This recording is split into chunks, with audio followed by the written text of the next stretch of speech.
So we came and started Masoom not because we wanted to do charity or we wanted to provide services for the needs of people, but we were here as a part of our agenda for social transformation within the home, outside the home, within genders, within different religions, and definitely an abolition of the caste system.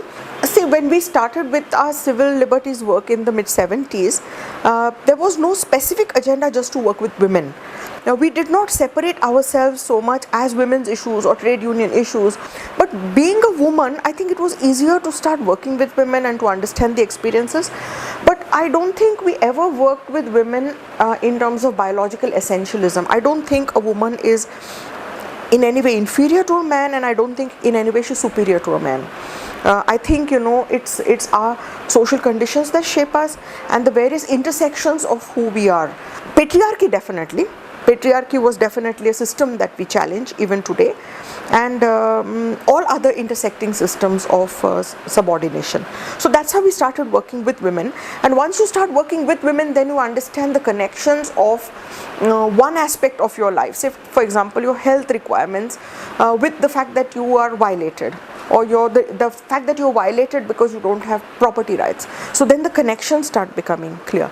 Women asking questions: what is a village? Is it a home? Is it the lamppost? Is it the building where the village council meets? So what is the village? So I think the questions, if one kind of looks at them from a feminist standpoint, I think these questions are not just about my personal life or this particular happening. The questions are about the artificial divide between the public and the private domain, the personal and the political being the same, commitment, Gandhian principles of means and end, socialist principles of equality, democracy, secularism, questions of citizenship. If you as a man are a citizen, am I not a citizen? And that's why when I said in the beginning that we are no one to go and give empowerment, I may have learned the word empowerment through my textbooks.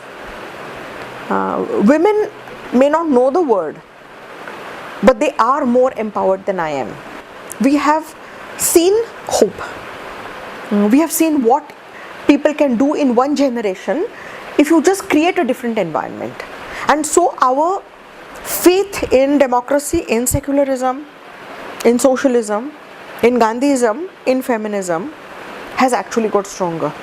What we have to do is we have to get collective strength to create questioning, dissent, confusion about the system, to believe that unless you have systemic changes, our life is not going to change very much. If we can get all our rights within patriarchy, then what's wrong with patriarchy?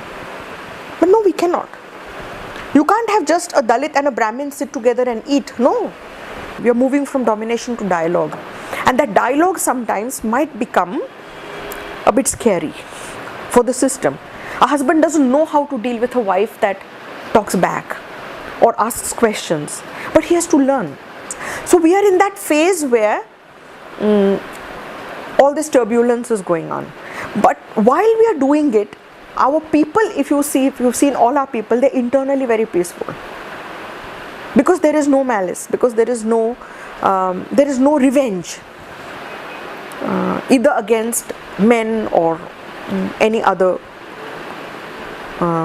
social group. That's the vision of the world that we want, where men are so secure, that they don't have to be violent, that they don't have to be competitive, and they don't have to be constantly driving, and people who can sit back and who can be who can be wonderful parents and who can be supportive partners. And so I think that's the kind of world that we want. And I think that is in a sense a microcosmos of the kind of peace that we are talking about, where your strengths don't cancel each other out, but your strengths actually add up to each other. So I think that is what if we are able to raise our daughters and sons and in a way that irrespective of their sexual identity and their religious faith and their marital status and their occupation, I think that is what I think would take us closer to what we dream.